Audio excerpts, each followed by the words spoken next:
Olá, iniciando mais um bloco, agora eu vou falar um pouco sobre o interesse processual.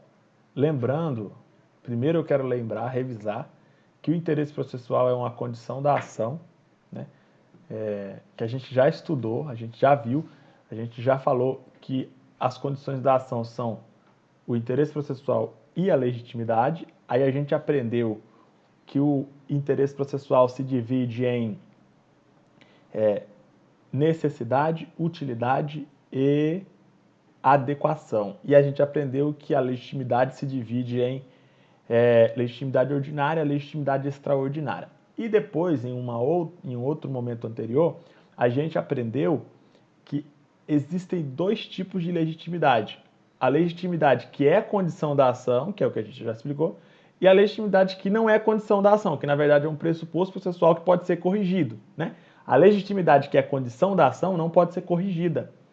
A legitimidade para a causa, né? E a legitimidade que é pressuposto processual pode ser corrigido, que é a legitimidade para o processo. Lembra que a gente já explicou tudo isso, só estou revisando. Então, revise no seu cérebro e revise no seu material. Condições da ação, interesse processual e legitimidade. Beleza. Aí o interesse processual tem as suas divisões, a legitimidade tem as suas divisões, e por fim a gente aprendeu que legitimidade ad causam é diferente de legitimidade ad processo. Beleza, tranquilo, até aí tudo bem. Agora eu vou acrescentar mais uma informação sobre as condições da ação.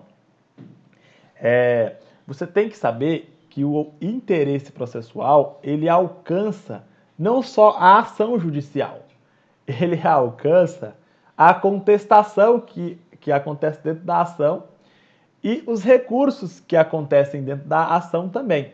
Então, por exemplo, vamos imaginar o seguinte: quando a pessoa quer ingressar com uma ação contra outra pessoa, ela vai ingressar com uma petição inicial no Poder Judiciário e a ação, o direito de ação vai ser exercitado aí no seu início.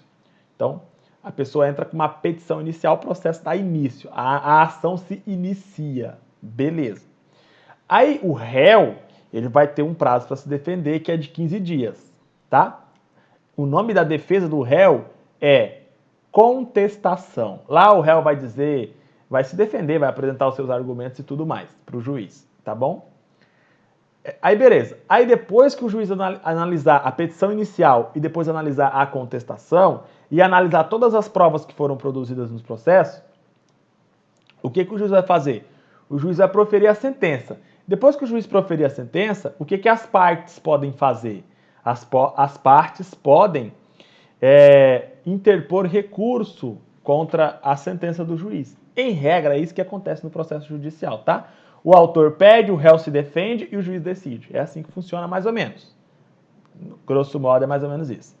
Então, perceba que as partes, o que as partes vão fazer? Elas vão entrar com a petição inicial, o réu, que também é uma parte, vai entrar com a defesa, a contestação, e depois que o juiz decidir, as partes vão poder interpor recursos, vão interpor recursos, vão entrar com recursos. Beleza. Então perceba que as partes normalmente trabalham em 3 momentos. O início da ação, que é a petição inicial, a contestação, que é a defesa, e os recursos, que é a impugnação da decisão do juiz. Tá bom? Ok.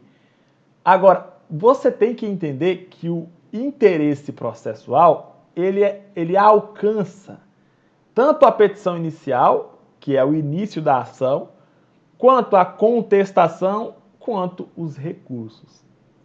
Quer ver? Vamos para um exemplo para você entender com mais concretude. Olha só. Imagine que Pedro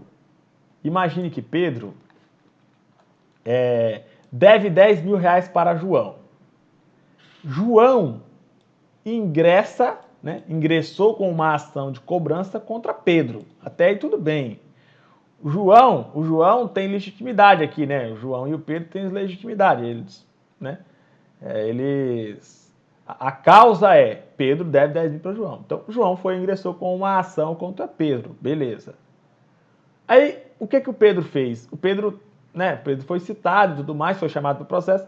O Pedro olhou e falou, João está pedindo os 10 mil. Aí o que o Pedro fez? O Pedro apresentou a sua defesa, a sua contestação. Então perceba que o Pedro está sofrendo uma ação judicial contra ele, está sendo demandado.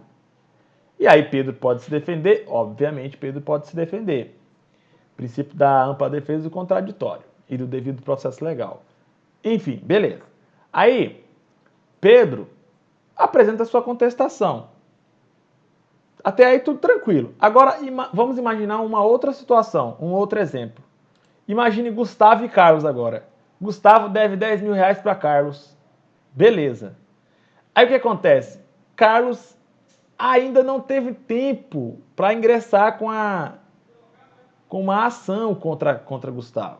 Né? Carlos tem 10 mil para receber de Gustavo, mas ainda não teve tempo para ir lá procurar o advogado e tudo mais para ingressar com a ação contra Gustavo. Beleza, tudo bem, até aí tranquilo. Aí, o Carlos sabe que deve R$ 1.000 para... Aliás, o Gustavo sabe que deve R$ 1.000 para Carlos. O que o Gustavo faz?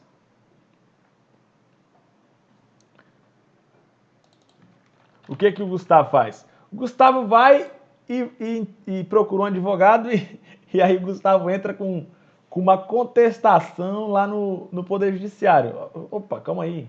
Como assim? O Gustavo só pode apresentar uma contestação se alguém demandá-lo no Poder Judiciário. Então, tipo assim, o normal é o seguinte: Carlos ingressa com uma ação contra Gustavo, aí beleza, aí Gustavo poderá ingressar com uma contestação, beleza. Agora, o Carlos nem entrou com a ação contra Gustavo, e o Gustavo já tá protocolando a sua contestação no Poder Judiciário perante o juiz. Ele não tem interesse. Por que ele não tem interesse? Porque a contestação não vai trazer nenhuma utilidade para Gustavo. Ok? Tá, beleza? Então, não há interesse. Eu vou até colocar aqui no exemplo. Nesse caso aqui, não há interesse processual na contestação de Gustavo. Tá? Ok? Então, no primeiro exemplo, existe interesse processual de Pedro na contestação. No segundo exemplo, não existe interesse processual de Gustavo na contestação. Por que não? Ora, porque você só pode contestar uma ação se alguém entrar com uma ação contra você. Simples assim. Como que eu vou contestar uma ação se não existe uma ação? É simples. Então não há interesse processual.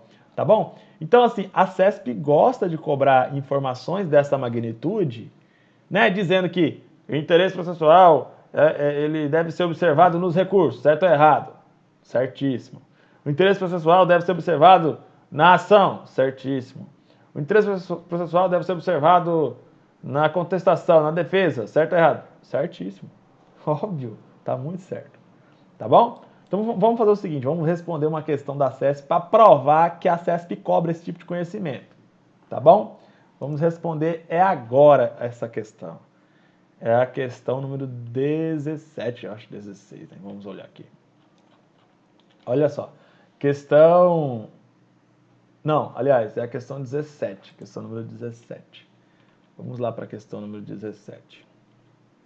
Aqui, ó, questão 17. Ó, TRF1, CESP 2017. O interesse processual deverá estar presente tanto para propor quanto para contestar a ação. Perfeito. Exatamente o que a gente aprendeu agora há pouco, né? No início aqui do vídeo. Então vou fazer o seguinte, vou fazer uma pausa, daqui a pouco a gente volta com mais informações relevantes, ok? Até logo então.